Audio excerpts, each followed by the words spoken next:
सार वो कुत्ता जो अल्लाह वालों के साथ हो गया था, अब उसकी 2-3 मिसालें मैं आपको समझा दूं। ये अल्लाह वाले कुछ जालिमों के और जुल्म से होकर 3 थे या 4 थे। कुरान कह रहा है कई जगह 5 जगह जिक्र है, कहाँ 5 है, 6 लोग हैं, कई 3 लोग हैं। तो ये अलग अलग इसका तफसीली जिक्र है। तो ये अल्लाह वाले जब चलने लगे तो ये अल्लाह वालों के उस दौर में क्या हुआ, इबादत को इनको रोका जा रहा था। तो ये लोग परेशान हो गए कि हम अल्लाह का जिक्र करने वाले बंदे, कुफार और मुशरिकीन उस दौर में उनको मना करने लगे, उनको जुल्म सितम करने लगे। तो ये मायूस हो गए। तो बोले ये बेहतर है कि हम लोगों से दूर चले जाए। तो ये अल्लाह वाले, ये सूरह कहफ है जो मैं आपको बता रहा हूँ, असहाबे कहफ यही वाक्य है। तो ये अल्लाह वाले गारों की तरफ निकल गए। तो जब ये आगे गए अल्लाह वाले, तो इनके पीछे पीछे एक कुत्ता चले गया। कौन? एक कुत्ता जिसका जिक्र अल्लाह कुरान में होगा। तो ये अल्लाह वाले जब आगे गए तो कुत्ता इनके पीछे।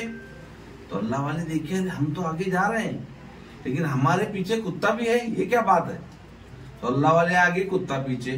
तो बार बार अल्लाह वालों ने क्या किया, उस कुत्ते को कहा बाबा तू चले जा, तू क्यों हमारे साथ आ रहा है, हम तो गार में इबादत के लिए, जिक्र और अस्कार के लिए जा रहे हैं। अगर तू हमारे साथ आ जाएगा तो तू भोगेगा, अब तू भोगेगा तो काफिरों को, मुशरिकीन को पता चल जाएगा। तो बाबा तू चले जा। तो ये मानने नहीं लगा, पीछे आया। उसके बाद अल्लाह वालों में एक अल्लाह वाला ने क्या किया, उनको भगाने के लिए उस कुत्ते को एक पत्थर उठा के मारना चाहा। तो उस कुत्ते ने अपने दोनों पैरों को ऐसे आसमान की तरफ उठाया जिस तरह हम हमारे हाथ दुआ के लिए अल्लाह की बारगाह में उठाते हैं। और आप जानते हैं इमाम कुशैरी रहमतुल्लाह अलैह मुहद्दिस हैं, बहुत बड़े, आप तफासिर आप लिखते हैं 1100 साल पहले कि वो कुत्ता अपने दोनों पैरों को, आगे के जो 2 पैर होते, वो ऐसे उठाता है आसमान की तरफ कि जैसा हम दुआ को अपने हाथ उठाते हैं। आप ये बोलिए कुत्ता बोल सकता है? बोल सकता है कुत्ता? लेकिन अल्लाह, उसके रसूल और वली का मकाम देखिए क्या है। अल्लाह ने यहाँ बता दिया कि वलियों का क्या मकाम है। तो वो कुत्ते ने जब ताजिमन अपने दोनों पैरों को उठाकर अल्लाह की बारगाह में दुआ किया, अल्लाह मैं तो ये वलियों का दीवाना हूँ, इन पे भोगने वाला कुत्ता नहीं हूँ मैं। तो आप समझ जाओ नस्ल में 2 किस्म के कुत्ते होते हैं, एक पालतू और एक फालतू। तो हम सब लोग वली के पालतू कुत्ते हैं जिसके गले में गौसे पाक का बेल्ट लगा हुआ है, पट्टा है, तो हम फालतू नहीं हो सकते। जो अल्लाह वाले का है वो क्या है, पालतू है। और पालतू कुत्ता जब बाजार में भी जाता है तो लोग उसका अदब करते हैं। क्यों? लोग बोलते हैं इसको मत मारो, ये तो वो साहब का कुत्ता है, मारेंगे तो साहब पकड़ लेंगे तुमको। और जो फालतू कुत्ता फिरते रहता है दर दर, गली गली, नगर नगर, जगह जगह, उसको लोग पत्थर मारते हैं। क्यों? बोल रहे ये तो हमारे वो बच्चे को काटा था, उसको किया था, उसको भोंका था, इसको भोंका था, और इसके गले में कोई बेल्ट भी नहीं है, प्रूफ का है। तो समझने का मकाम, जब ये अल्लाह वाले जहां रहते हैं उसकी हिफाजत की अल्लाह कैसा फरमाता है। तो जब ये कुत्ते ने दोनों पैरों उठाकर रब की बारगाह में दुआ करता है, क्या करता है जानते हैं आप? ऐ अल्लाह मैं कुत्ता हूँ, मैं इनका वफादार हूँ, मुझे बस रिक्वेस्ट कर रहा हूँ थोड़ी देर के लिए मुझे जुबान अता कर दे। क्या बोले? ऐ अल्लाह मुझे थोड़ी देर के लिए जुबान अता कर दे, मैं वलियों से कुछ कहना चाहता हूँ। तो इमाम कुशैरी रहमतुल्लाह अलैह फरमाते हैं कि अल्लाह ने उस कुत्ते को ज़बान अता फरमा दी। वो ज़बान जो बोली जाए, समझी जाए। तो जब आपने ये दो फरियाद की तो अल्लाह ने कुत्ते को ज़बान दे दी, भोंकने वाली ज़बान नहीं, बोलने वाली ज़बान। तो ये कुत्ते ने अल्लाह के वलियों से कह दिया कि अल्लाह वालों मुझे मत मारो, मुझे मत भगाओ, क्योंकि मैं आप पर भोंकने वाला कुत्ता नहीं हूँ, बल्कि मैं तो आपका गुलाम हूँ। क्या कहा उसने? तो मैं गुलाम हूँ। जैसे ही कहा तो अल्लाह वाले खामोश हो गए और एक कुत्ता उनके पीछे पीछे चला गया। हद तो यह है कि वो अल्लाह वाले एक ऐसी महफूज जगह में चले गए जिसको गार कहते हैं। वो गार में तो चले गए, दरवाजा बंद किया उनके साथ खाना भी था, टिफिन कहते हैं, साथ खाना भी साथ लेके गए।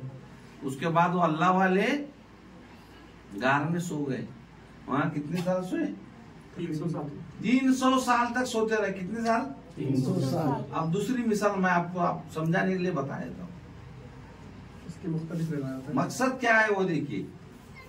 अल्लाह वालों को अल्लाह ने 300 साल तक सुला दिया उन वलियों का। ये अल्लाह वाले जब उड़ गए एक ने दूसरे से पूछा, बाबा तू कितनी देर सोया? तो एक ने कहा शायद मैं 1 दिन सोया होऊंगा या 1 दिन से ज्यादा। दूसरे ने तीसरे से पूछा तू कितनी देर सोया? बोले मैं 6-7 घंटे सोया हूँ। तो इन्होंने ऐसा अपना वक्त बताया। तो फिर ये लोग गार से बाहर निकले, देखा तो कुत्ता ऐसा ही बैठा हुआ है, पैरों को फैला के, पैर को फैला के कुत्ता बैठा हुआ है, सोया नहीं। ना नींद आई 300 साल तक, ना मरा, ना सड़ा, ना गला, कुछ खाया। अच्छा कुत्ता तो है वैसा ही जिंदा है, लेकिन ये अल्लाह वाले अपने साथ जो खाना लेकर गए थे, जब वो टिफिन खोले खाना, तो 300 साल बाद आप बोलिए क्या हाल हो गया होगा।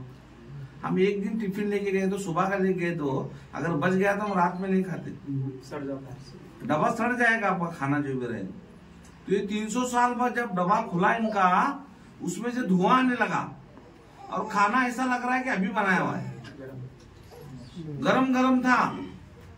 ये अल्लाह वालों को अभी पता नहीं 300 साल सोए। देखिए अल्लाह ताला अपने वलियों की कैसी हिफाजत फरमाता है। 300 साल को सुला दिया कि तुम जालिमों से महफूज रहो। अरे अल्लाह खुद अपने वलियों की हिफाजत करता है, हमारी जरूरत नहीं है उनको, अरे हमको उनकी जरूरत है। गुलाम आका के पास जाना चाहिए, आका गुलाम के पास नहीं आता। तो जब ये बाजार में गए कुछ खाने की चीजें लाने, तो उस दुकान वाले को पैसे दिए कि बाबा ये सामान दे दो। उसने देखा अरे ये कौन से पैसे दे गए, 300 साल पहले के पैसे। जब उनको मालूम हुआ अल्लाह वालों को कि अल्लाह ने उनकी ऐसी हिफाजत फरमाई, 300 साल तक वो गार में सोते रहे। अल्लाह ने महफूज फरमाया औलिया किराम को। तो बोलिए अल्लाह का क्या, अल्लाह ने वलियों को क्या मकाम बनाया। आज हम और आप क्या कर रहे हैं?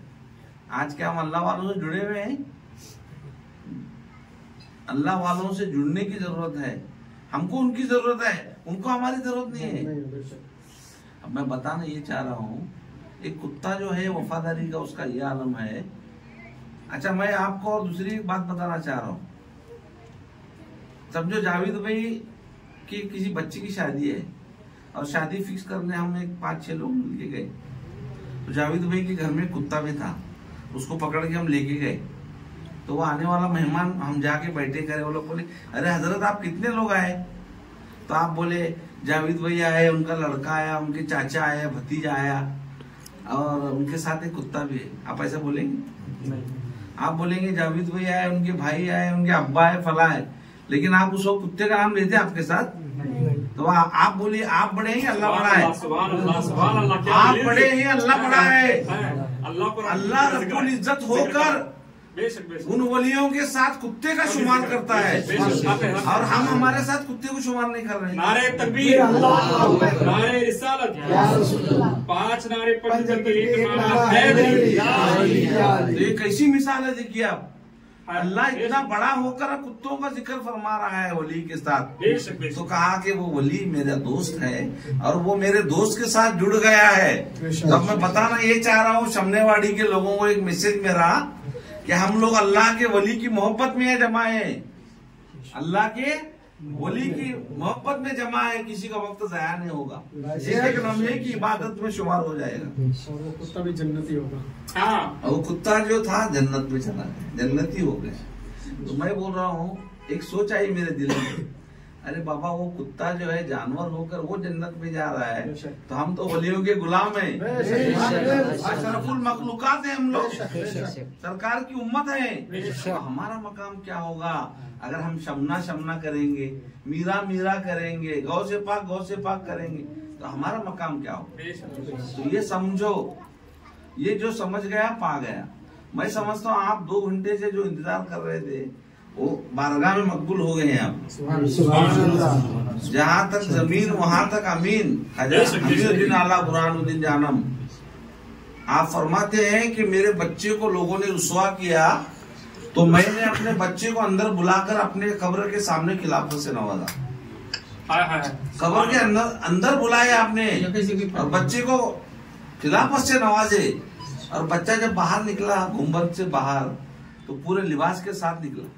अंदर गया तो सादे लिबास में गया था और जब बाहर पहुंचा तो जहां तक जमीन वहां तक अमीन कर्म हो गया उनका। तो निगाहें वली में वो तासीर देखी, बदलती है हजारों की तकदीर देखी। शर्त है कि हमारा दिल अल्लाह वाला होना चाहिए। अल्लाह की राह में शहीद होते हैं, कुरान कहता है जो अल्लाह की राह में मारे जाए, कत्ल किए जाए, उसे मुर्दा मत कहो बला हिया, वो जिंदा है लेकिन तुम्हें शऊर नहीं। वाला किल्ला तशऊर, तुम्हें शऊर नहीं इसका। तो शऊर ईमान वाला पाता है। गुमराह जो होता है वो शऊर से कुछ नहीं होता। तो आप आज इतने जो लोग हैं आप लोग, यकीनन ये ईमान की दलील है। आप इंशाल्लाह आपको यहाँ भी कामयाबी मिलेगी, वहाँ भी कामयाबी मिलेगी। आप ईमान पर कायम होना चाहिए।